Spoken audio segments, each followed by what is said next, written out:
Então, mais uma palestra aqui da disciplina de Engenharia Biomédica. Vamos falar hoje sobre sistema respiratório. Né? Então, o sistema respiratório, esse curso é dado para engenheiros, né? Que é o meu nome. Aqui a gente está vendo uma coisa que a gente chama de árvore brônquica. Tá? Essa árvore brônquica é construída mais ou menos da seguinte maneira.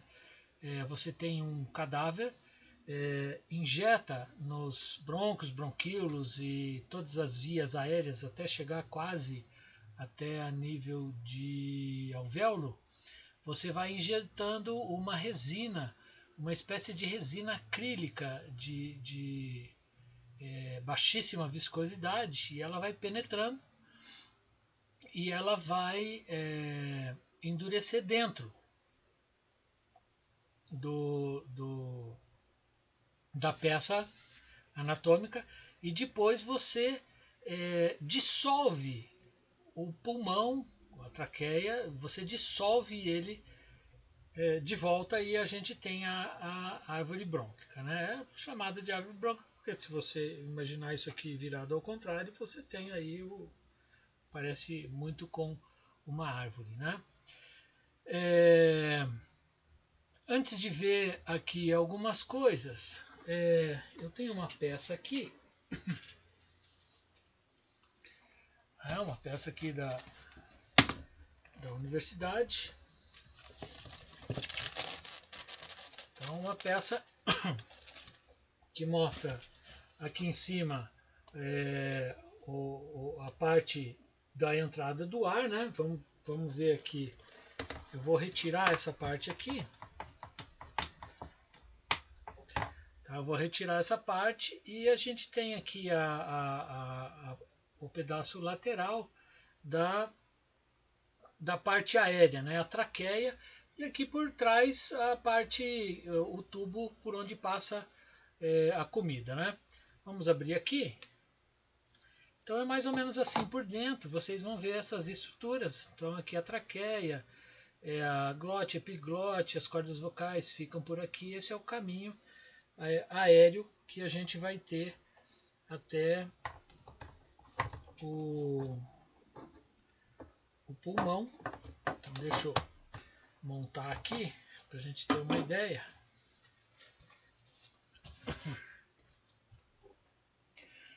Então tem aqui esse caminho que eu mostrei, né? Então vamos ver o que a gente tem aqui. A traqueia. A gente tem aqui os dois pulmões. Eu vou tirar esses dois pulmões. O pulmão direito. O pulmão direito, ele, vocês vamos ver se vocês conseguem ver. O pulmão direito, ele é um pouco maior. Ó. Ele é feito de três, como se fosse três bexigas, né? Três pulmões. Se a gente pegar o pulmão aqui, a gente consegue abrir ele aqui em três pedaços. Então eu tenho aqui tem uma divisão, uma segunda divisão, 1, 2, 3 partes principais, né? O pulmão esquerdo,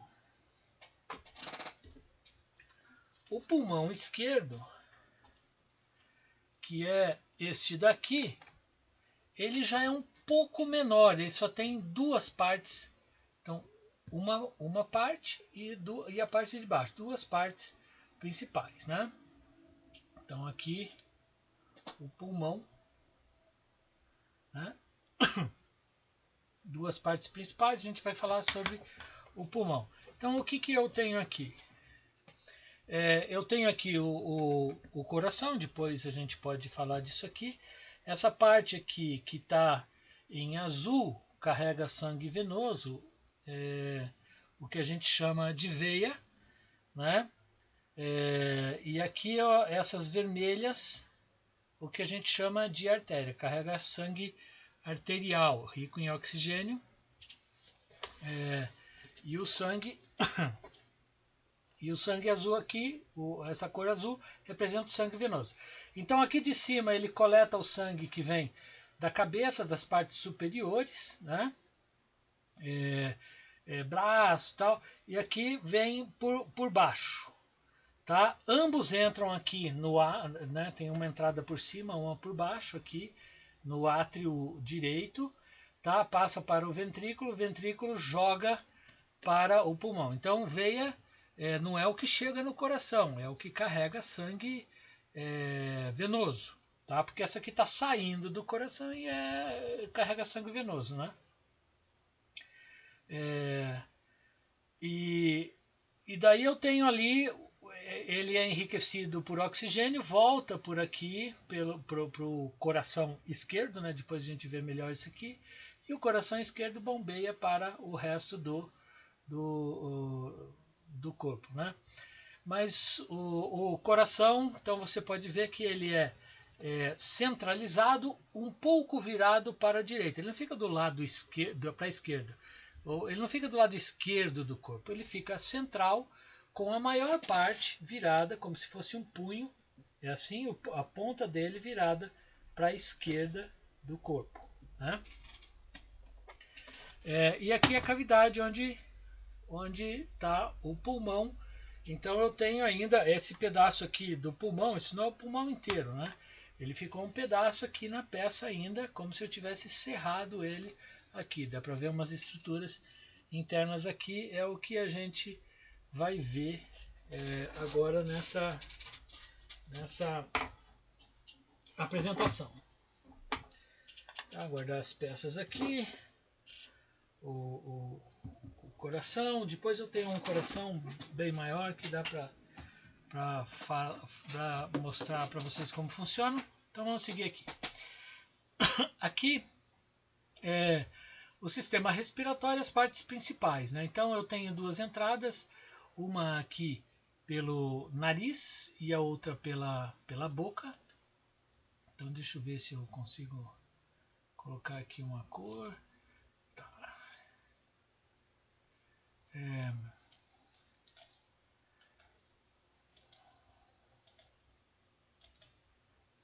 Tá? Então eu tenho aqui duas entradas, uma pelo nariz, uma pela boca.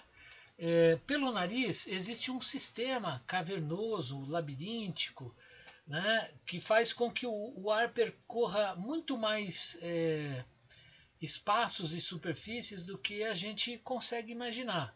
É altamente irrigado e aquecido e úmido, então esses cornetos têm a função de aquecer e umidificar o ar que a gente respira. Claro que também tem o sistema de filtragem, tanto por deposição no muco, quanto pelos pelos que a gente tem.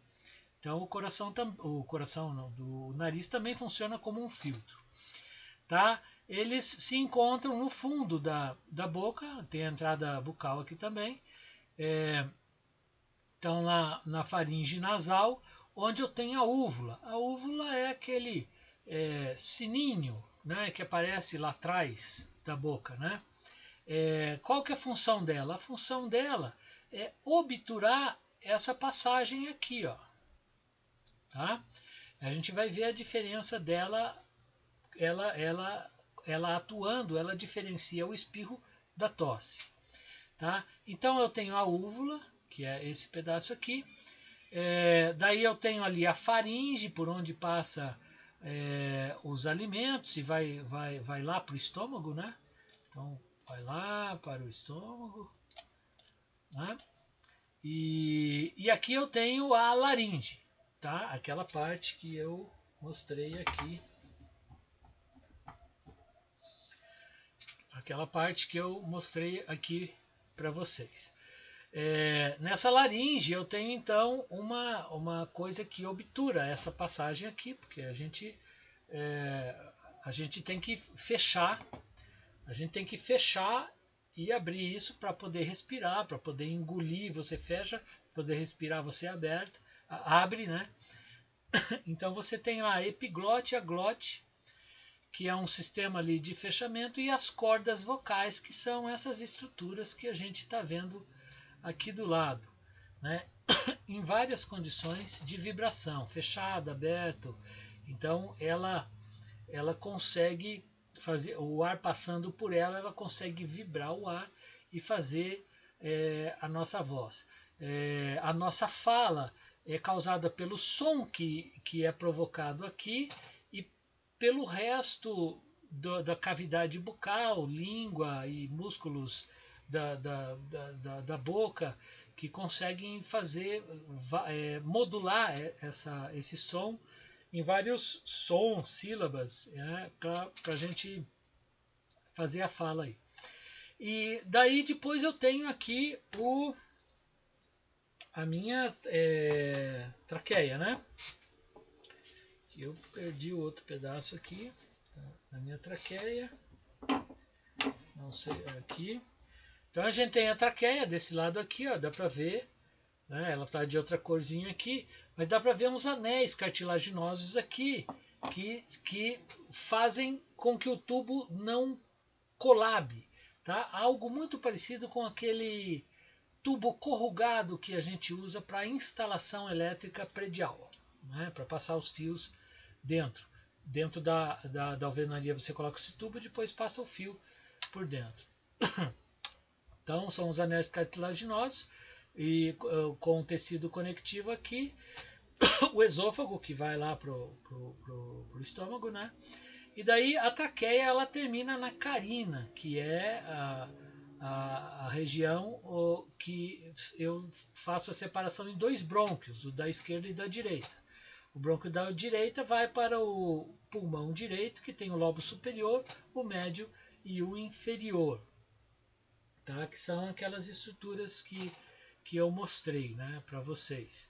Vocês até conseguem desconectar um do outro quando ele já está morto, né?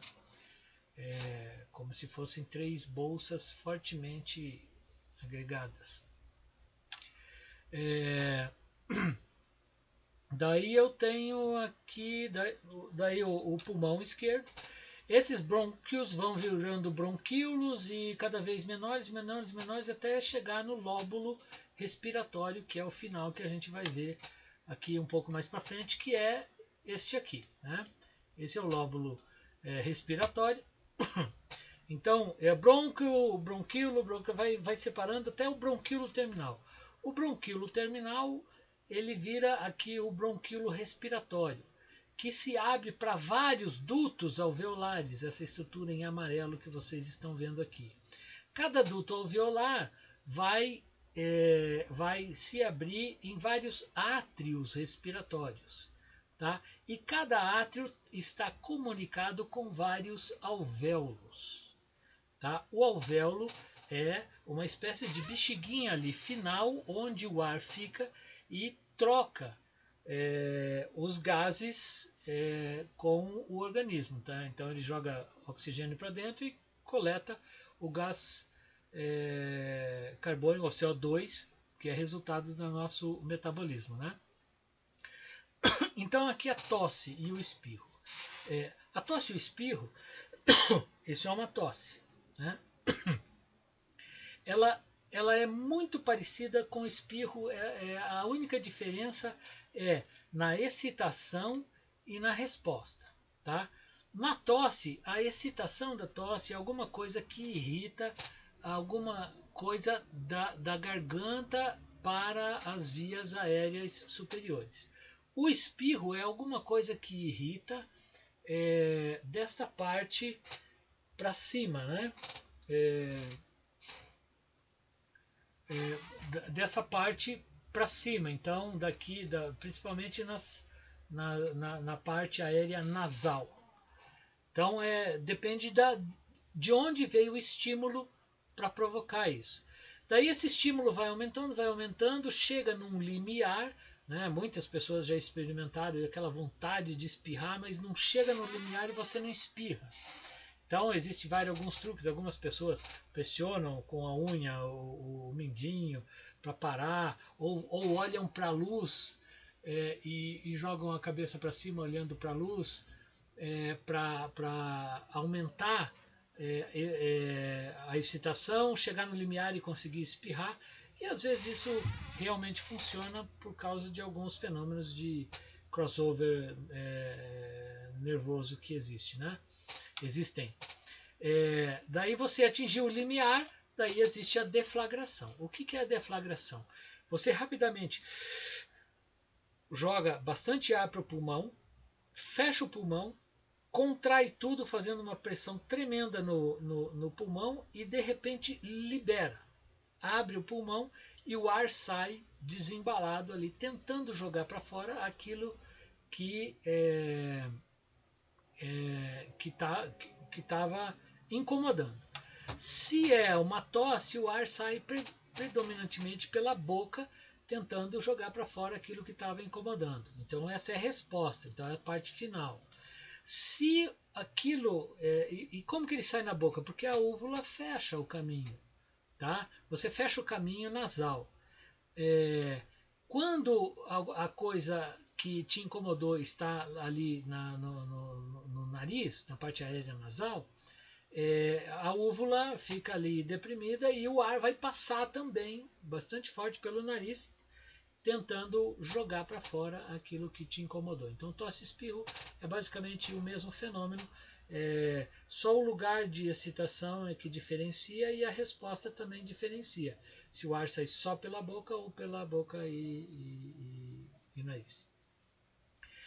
Eu tenho cílios no nariz para limpeza das vias aéreas, não só no nariz, porque elas acontecem também dentro de brônquios, bronquíolos, tá? Pequenos cílios com muco que a sujeira vai grudando, ele vai jogando aquilo para cima, chega uma hora você expectora aquilo ou engole, né? Depende do gosto aí de cada um, para fazer a limpeza. A vocalização é feita pelas cordas vocais, né? Eu tenho uma frequência fundamental média, ela é diferente do homem para mulher, de criança, é por isso que a gente consegue, pela frequência, saber se é um homem, se é uma mulher ou se é uma criança. Então, a frequência básica, a frequência fundamental, a do homem, em média 113 Hz, a da mulher 205 aproximadamente Hz, e das crianças, um pouco mais aguda ainda, 235, 236 Hz. Então, por isso que você sabe, era uma criança falando, era uma mulher, é um homem. Na média, a gente sabe disso. A gente pode saber que a voz é do João ou do José, aí é pelo timbre, que é pela riqueza espectral das vários sons contidos na voz, que você reconhece qual instrumento jogou ela para fora. É o timbre, é aquilo que difere, por exemplo, o Lá fundamental de um violão, de um violino, de um oboé, né? Tem a mesma frequência fundamental, mas tem timbres, tem sonoridades diferentes. Ela tem composições espectrais de frequências espalhadas ali diferentes. Isso é o timbre. O consumo ele vai desde 6 litros por minuto até 132 litros por minuto, que é o máximo, né, em trabalho máximo. Eu vou falar mais sobre o Aqualung, mas o Aqualung foi aquele negócio que foi inventado pelo Cousteau, né, Jacques-Yves Cousteau. Ele inventou o regulador de boca, tal, então hoje a gente chama de Aqualung, que é o pulmão aquático, né, aí numa tradução livre, para a gente fazer mergulho. Tá? Então, eu tenho lá aqueles cilindros. Né? Então, eu tenho um cilindro, por exemplo, S80, que ele tem 11,11 litros internos. A 207 bar, um bar é praticamente uma atmosfera, eu vou ter mais de 2.000 litros de ar ali dentro. Tá? O mais comercial aí, que é esse que a gente mergulha comumente, para mergulho turístico e tal, ele tem 5,7 litros a 207 bar, então tem mais de 1.130 litros, né, de ar. Então dá para você calcular o quanto você gasta, se você souber quanto você respira. É muito diferente a taxa respiratória de um mergulhador para o outro. Tá? Tem mergulhador que desce e executa o mesmo trabalho lá embaixo, fica 50 minutos, e tem outro que em meia hora já esvaziou o tanque, né? Ou às vezes até menos. Então depende da excitação, de como ele está respirando, da tranquilidade, etc. Então o normal é você ter lá a pressão em bar vezes o volume dado em litros nesses cilindros, né? Para você poder calcular, para saber como mergulhar. A 10 metros de profundidade, o volume de 1 litro de ar na superfície já é só meio litro. Tá? Vamos lembrar que a cada 10 metros a pressão dobra.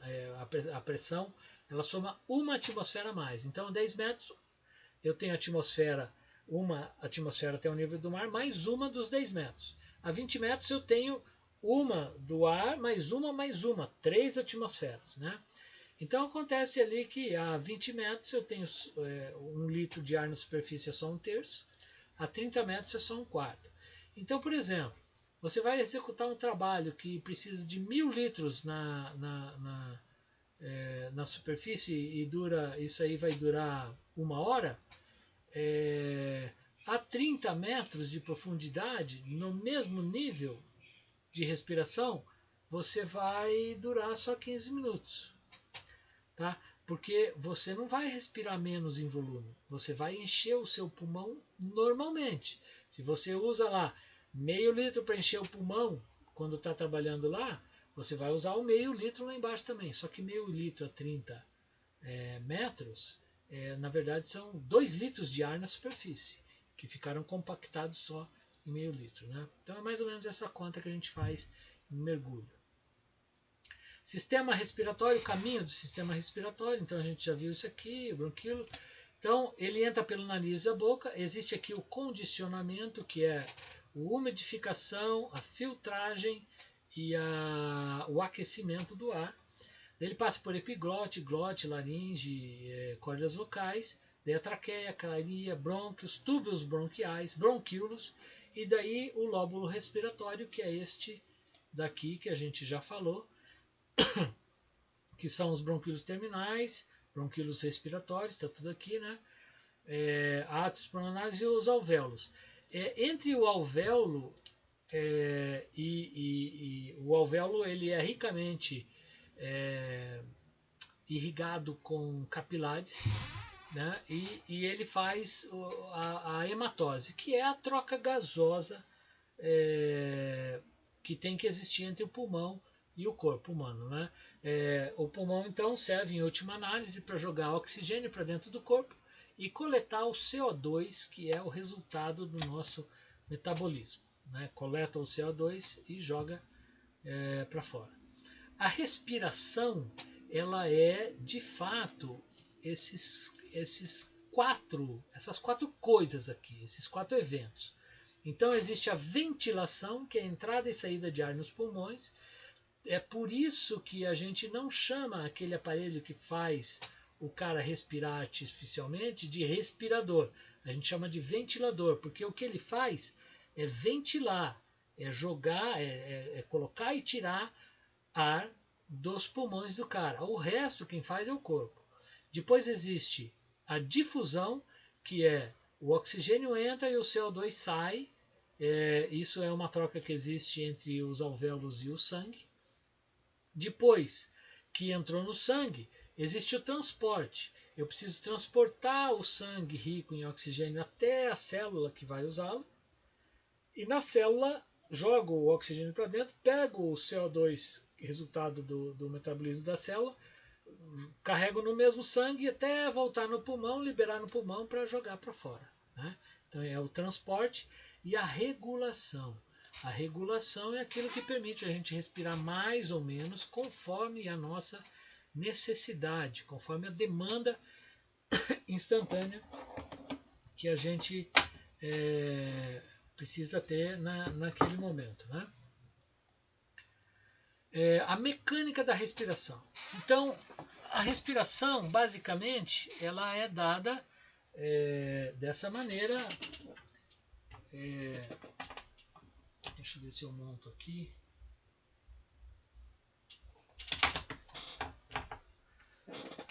A respiração, então, ela acontece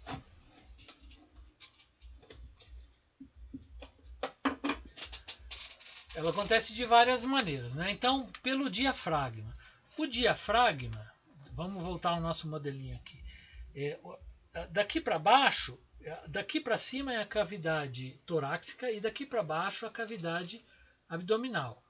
Tá? O diafragma é um órgão muscular tendinoso que ele fica separando a cavidade abdominal da cavidade torácica. E ele, como é um músculo, ele pode puxar isso para baixo. E, né? Então ele estica e desestica aqui os pulmões, né? Forçando a entrada de ar. Então existe a respiração diafragmática, que é a mais normal, né? Então o diafragma é um músculo que fica aqui, fazendo esse lance de êmbolo aqui. Existe a respiração em repouso, tá? Que é simplesmente o diafragma atuando, e a forçada, que é o diafragma faz a inspiração e o abdômen ajuda na expiração forçada. Então, quando você está fazendo uma atividade mais energética, você precisa de maior entrada e saída de ar, então você aumenta as velocidades assim, né? E a torácica é o quê? É quando alguns músculos do tórax começam a atuar e fazem por exemplo, se você levanta as costelas, você faz com que o pulmão aumente nesse sentido de tamanho, e daí o ar tem que entrar. O pulmão ele é solidário com a parede interna do tórax. Então, se o tórax aumenta de tamanho, o pulmão também vai aumentando de tamanho, né? E para que isso funcione bem, ele tem que estar tudo bem grudadinho ali, né? Tanto que acontece o problema grave quando você leva um tiro nessa cavidade pulmonar, que eu já explico aí. Na cavidade torácica, a gente tem aqui, ó, na cavidade torácica, o que eu faço, eu tenho alguns músculos que elevam essas costelas, tá? Elevam o externo, beleza? Elevam o externo, elevam essas costelas, tem os músculos intercostais que fazem isso também. Então, o tórax aqui ele é um pouco móvel, essas costelas, né? Então você consegue aumentar e diminuir o tamanho da caixa torácica e fazendo a respiração, né? Então, elevação e abaixamento das costelas e do externo. Externo, tá? Só lembrando, vocês já tiveram isso, mas externo é esse osso aqui, onde todas as costelas chegam, todas as costelas completas, né? Chegam e são semi-soldadas nele, né? Daí tem o esternocleidomastoide, que é o músculo que começa aqui no externo e vai lá no mastigador, né? Então é um músculo aqui que daí ele faz o levantamento do externo. Os denteados anteriores levantam as costelas, os escalenos levantam as duas primeiras, né? Os intercostais externos, tal, tudo ajuda. E na expiração são os músculos abdominais, que são bastante poderosos, e eles fazem a expiração, que é jogar o ar para fora, forçado, né? Junto com os intercostais externos. Inspiração e expiração, né? Qual que é o delta de pressão? Você pode respirar com uma pressão tão pequena quanto 1 milímetro de mercúrio. Tá? 1 milímetro de mercúrio é aproximadamente 1,3 centímetros de água de diferença de pressão. É a pressão que 1,3 centímetros de água faz na superfície, tá? Sobre a qual ela está. Tá? Se ela está, se ela tem 1 centímetro de área, ela vai estar em cima desse 1 centímetro. Se ela tem 1 metro de área, é sobre o metro. Como é uma coisa dividida pela outra, sempre a pressão vai ser a mesma, né? Então aqui uma pressão tão pequena quanto 1 milímetro de mercúrio já resolve isso. Mas o homem sadio tem uma capacidade inspiratória de realizar uma diferença de pressão de 80 torricelli. Um torricelli é exatamente 1 milímetro de mercúrio. Tá? É uma outra maneira da gente chamar a pressão de milímetro de mercúrio, chamar de Torricelli. Tá? Então, na inspiração, uma força de 80 centímetros de mercúrio, quase um metro de água aí, né? E na expiração também. Dá isso aqui é máximo, mas é muito difícil uma pessoa respirar com o pulmão estando 1 metro abaixo da superfície da água. Claro, você coloca um tubinho aqui para fora, e se tiver aqui 1 metro de água daqui para cá, fica muito difícil você manter a respiração. É um esforço muito grande. Alguns termos comuns usados no estudo do sistema respiratório. Então eu tenho aqui a telectasia, é o colapso dos alvéolos. Então o alvéolo ele tem que ficar sempre cheinho, né? Se ele colabar, a telectasia. Pneumonia, qualquer patologia inflamatória na qual os alvéolos ficam cheios de líquido e hemácias, né? Então é um líquido sanguinolento, né? Que entra lá, claro, se tem líquido dentro do pulmão, a sua função de aeração do seu sistema fica altamente comprometida. Então é uma condição grave, que pode levar muitas vezes à morte. Enfisema é bem relacionado ao tabagismo, aumento da resistência das vias aéreas, reduz a capacidade de difusão do pulmão e outras disfunções e deteriorações decorrentes, né, desses primeiros fatos que ele causa. A asma brônquica é a hipersensibilidade alérgica a substâncias no ar. Então, a pessoa que tem asma, né? Tuberculose. A região invadida pelos bacilos da tuberculose é preenchida por macrófagos, né, que tentam proteger o sistema, e depois ela é fibrosada para proteção contra os bacilos. Então o bacilo chega, os macrófagos chegam lá e para proteger eles enchem de fibra aquele tecido e formam uma coisa fibrosa, parece um tubérculo. Tá? Tubérculo, vocês lembram lá de biologia, são algumas plantas em forma de batata que crescem embaixo, né? Então é por causa desses tubérculos que a doença tem esse nome, tuberculose, né?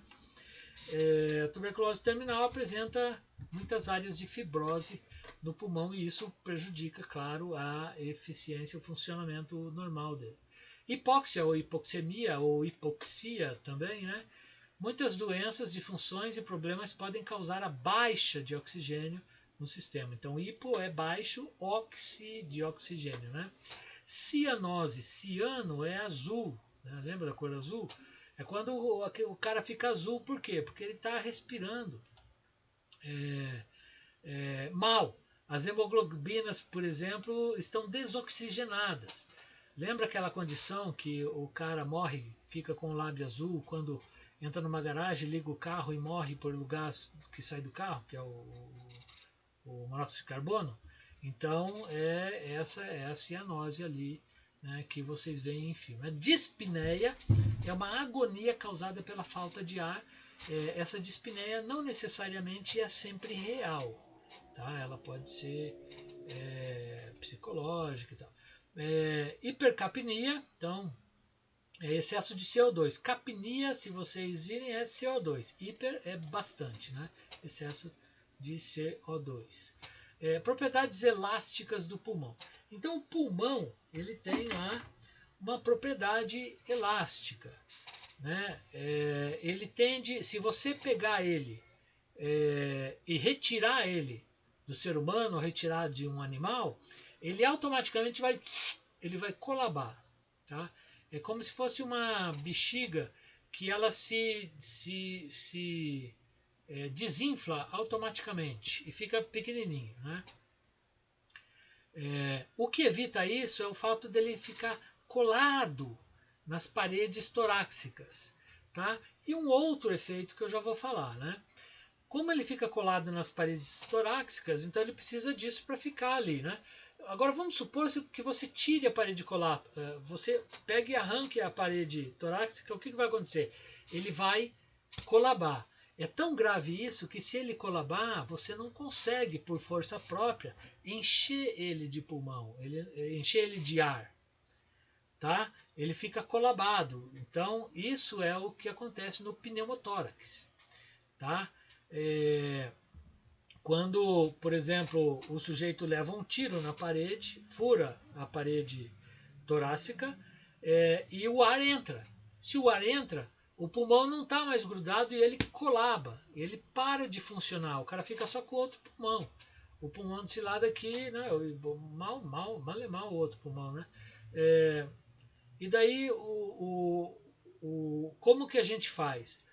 O certo é você tampar aquele pulmão e retirar aquele ar. Tá? Pneumotórax significa exatamente isso. O tórax é o tórax, pneumo é ar. Tá? Dentro do pneu é um negócio cheio de ar, né? Daí que vem a palavra. É ar no tórax. Tá? E o pulmão colaba e para de funcionar. Então, o normal você tem que tampar o buraco com algum êmbolo, retirar o ar que tem ali, daí o sujeito consegue respirar mais ou menos. Daí, claro, tem que levar para o hospital e fazer as coisas mais definitivas, né? Então, 1/3 desse colabamento é por causa das fibras elásticas do pulmão e 2/3, quer dizer, a maior parte, por causa da tensão superficial dos líquidos que revestem internamente os alvéolos. Então, o pulmão ele tem uma infinidade gigantesca de alvéolos que são pequeninas bexiguinhas, né, dentro dele. Dentro dessa bexiga, internamente, ele é molhado por um líquido interno. Esse líquido tem uma tensão superficial. Então, internamente a um alvéolo, cada molécula que está molhando a superfície, ela tende a chegar mais perto da outra. Isso que é a tensão superficial. É uma força de coesão intermolecular. Se ela está nessa parede aqui, ela tem a força da tensão superficial tenta fechar essa parede, tá?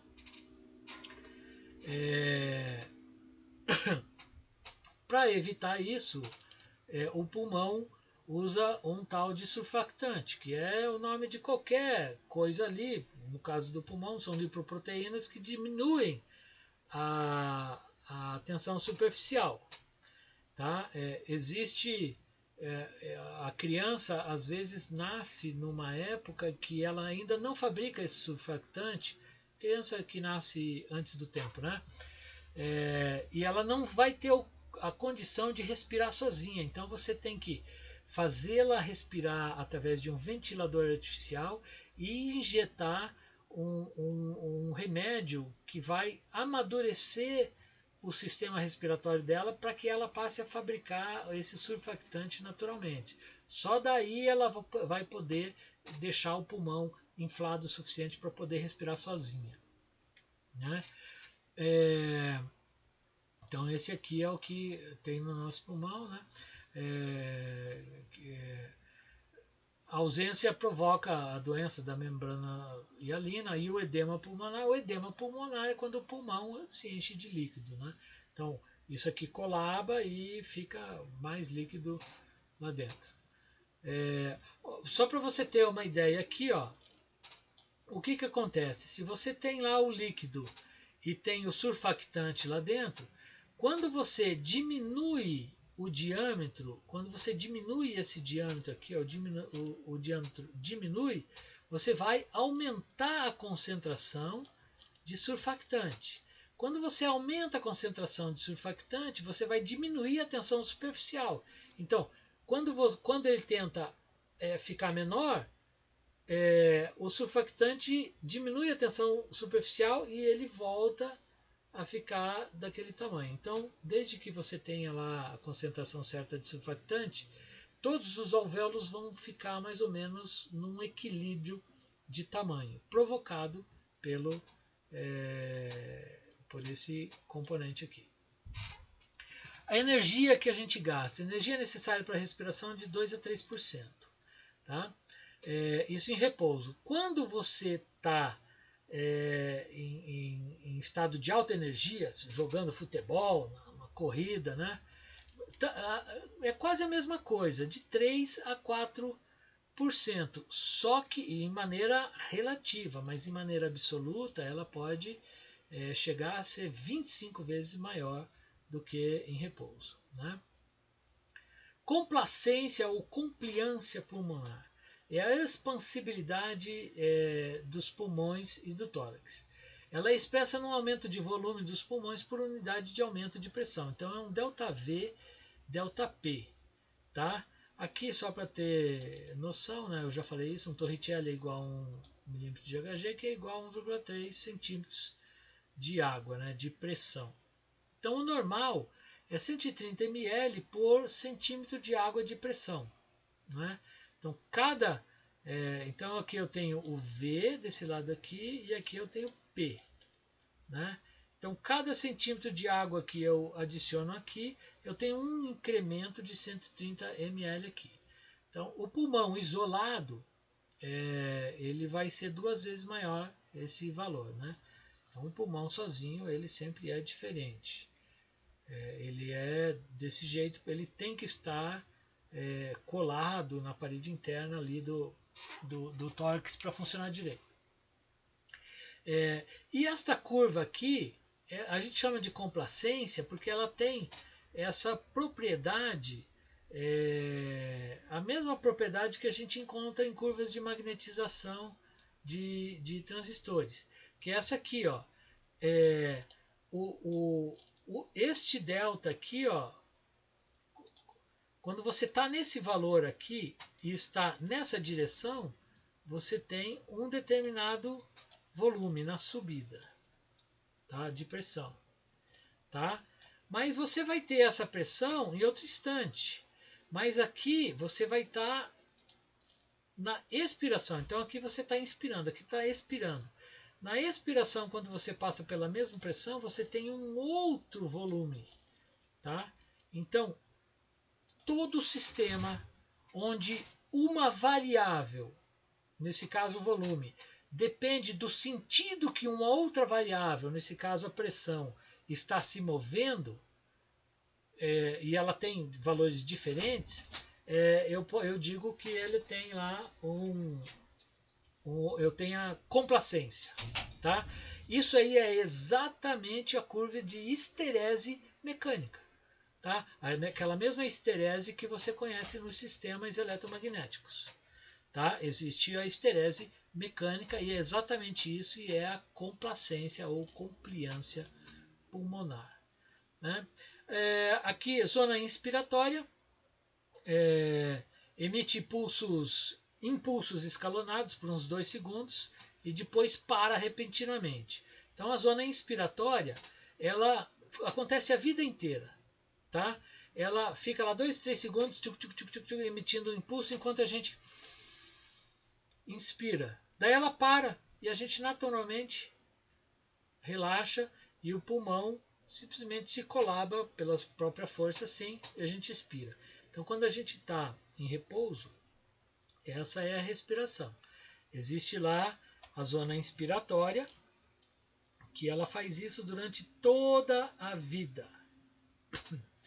Se você secciona a medula num acidente, por exemplo, abaixo aqui, por exemplo, eu corto aqui, né? Corto a medula aqui, você fica sem capacidade respiratória, você vai morrer por asfixia. Tá? O seu coração, ele é automático, ele funciona sozinho, ele bate sozinho. Você pode tirar ele do corpo, ele vai bater até morrer por falta de irrigação sanguínea. Mas a sua respiração não. Se você cortar ali a medula, essa aqui é a medula, né? Sistema já nervoso periférico. Se você cortar aqui, você vai parar de respirar. Daí tem o centro pneumotáxico, que basicamente limita o tempo da inspiração, aumentando a frequência expiratória.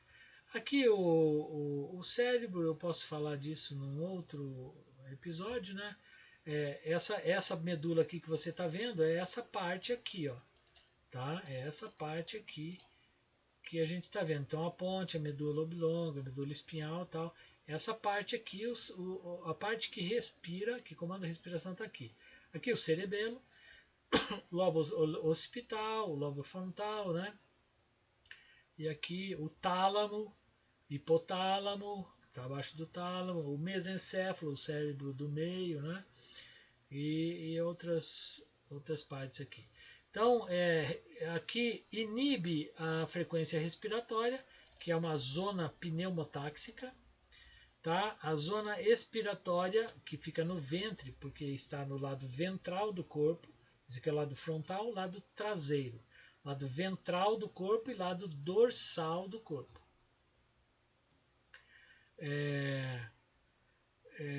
Daí a zona expiratória é igual o nódulo sinoatrial do coração, tá? Ele bate sozinho, ele fica dando lá, é como se fosse um sistema astável que a gente conhece em engenharia, que fica dando os pulsos para a gente inspirar. Daí aqui há também sensores de estiramento nos brônquios que enviam impulsos através do nervo vago no intuito de deprimir a inspiração. A zona expiratória, então, só entra em ação na respiração forçada. Quer dizer, só quando eu estou respirando mais, com maior energia, é que eu preciso me preocupar com expirar. Porque normalmente, em repouso, eu só me preocupo em inspirar. A expiração é só um relaxamento. A respiração é grandemente afetada pelo exercício ou pela concentração de CO2 ou de íons hidrogênio. Então, tanto o CO2 quanto o íon hidrogênio, eles excitam fortemente a vontade de respirar, né? Então aqui tem mais ou menos aqui o centro expiratório, né? Então os pulsos escalonados, mais ou menos 2 segundos, a gente inspira, daí ele para, a gente expira. Isso é o que acontece sempre. Todos os outros mecanismos são adicionais e servem para outras situações, geralmente de maior energia. Por exemplo, conscientemente eu posso parar de respirar. Tá? Posso parar de respirar. Mas vai chegar uma hora em que eu vou começar a me envenenar de CO2 e de íons de hidrogênio, como está aparecendo aqui, né? E isso vai excitar. Tem uma zona quimiosensível e vai fazer com que você tenha aquela vontade de respirar. Por isso que não é possível você se matar falando assim: eu vou parar de respirar. Você não consegue, porque o teu corpo pode até te desligar, pode te desmaiar para você voltar a respirar. E por isso que a gente se afoga. Mesmo a gente sabendo que a gente tentando respirar água, a gente vai dançar, é impossível resistir, né? Esses centros aqui fazem com que você tenha a vontade de inspirar. E se você está embaixo d'água, isso é um problema. Então, tem aqui o centro pneumotáxico, ele inibe.